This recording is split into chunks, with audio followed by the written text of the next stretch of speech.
Fala pessoal, dia 7 de abril de 2025 e hoje, antes do mercado abrir, aconteceram várias notícias e alguns índices futuros acabaram caindo bastante. No entanto, no decorrer do dia, algumas bolsas acabaram se recuperando.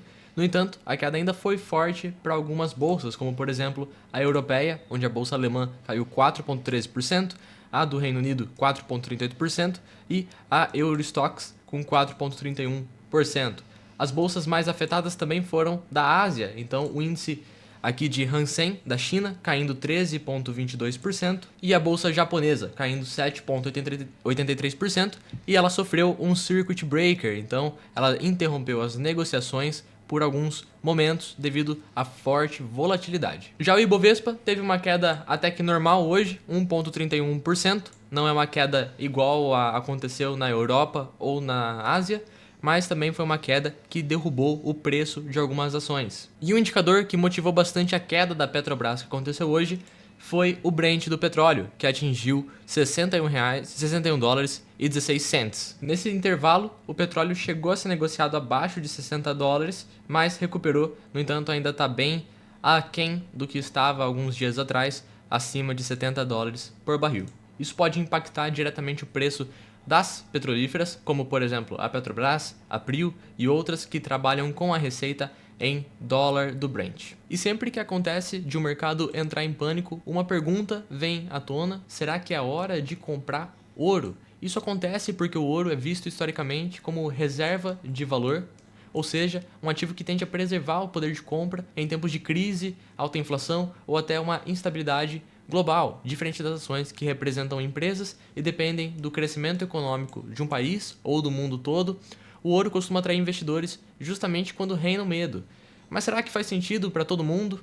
E também existem formas de investir via ETF ou como estar investindo através de fundos diretamente no ouro para você ter o ouro na carteira, conforme essa pergunta do membro aqui do canal. Então, caso você queira ter ouro na sua carteira, você pode fazer isso através de um ETF. Explicando brevemente o que é um ETF, você pode observar aqui que ele tem esse código 11 no final, significa que ele é um fundo negociado na bolsa de valores. Então você negocia ele no mercado, tá? No mercado secundário, que seria a nossa bolsa de valores, a B3. É só você entrar ali na sua corretora e digitar Gold 11. Você vai ver que hoje ele custa R$ 18,31 cada cota deste fundo.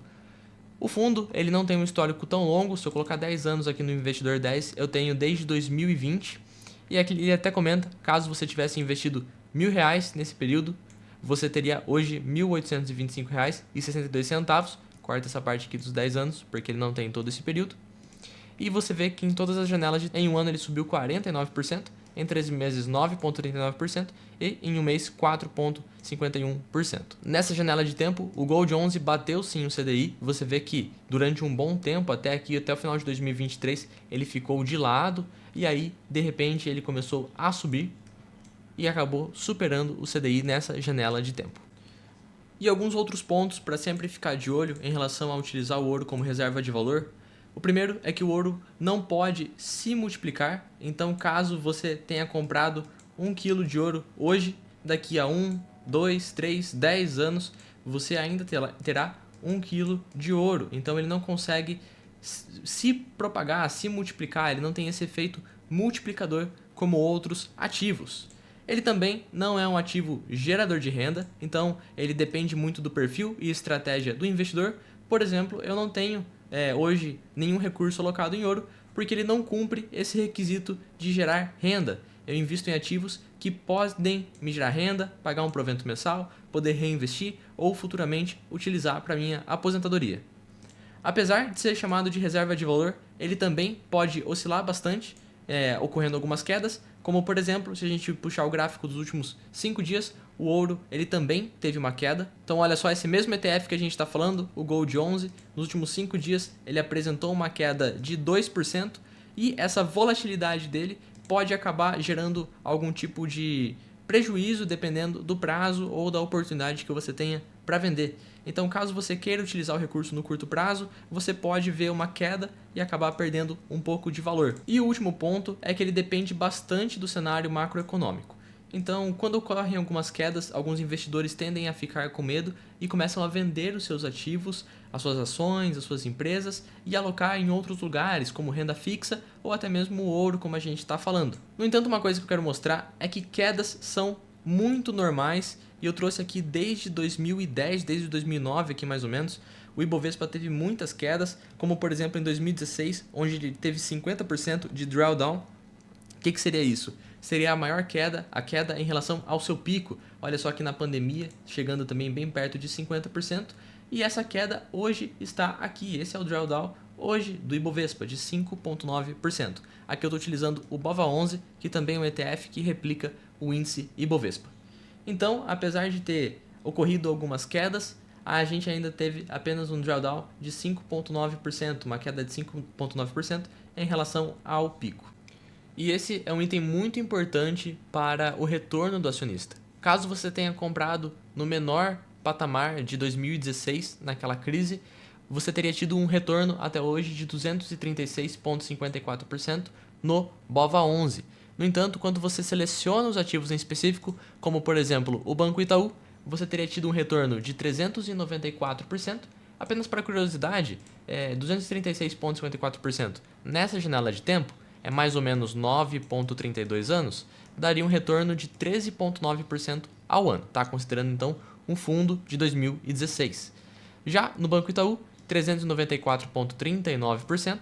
Vou colocar o Banco do Brasil na conta também, e olha só, um retorno de 697,23%. E se eu colocar também a Petrobras, que teve um retorno bem fora da curva nesse período, de 2.717,57%. Isso caso o investidor tenha comprado no menor patamar da crise, onde está todo mundo pedindo para vender, está nervoso, não sabe o que vai acontecer, pode ser que caia mais, pode ser que não caia. Então, só para curiosidade, porque o ponto de compra, ou seja, o quanto você está pagando, é muito importante para o seu retorno a longo prazo. E só para comparação, estou aqui no TradingView e eu trouxe o mesmo período que eu informei anteriormente, que seria 26 de janeiro de 2016 até 4 de abril de 2025.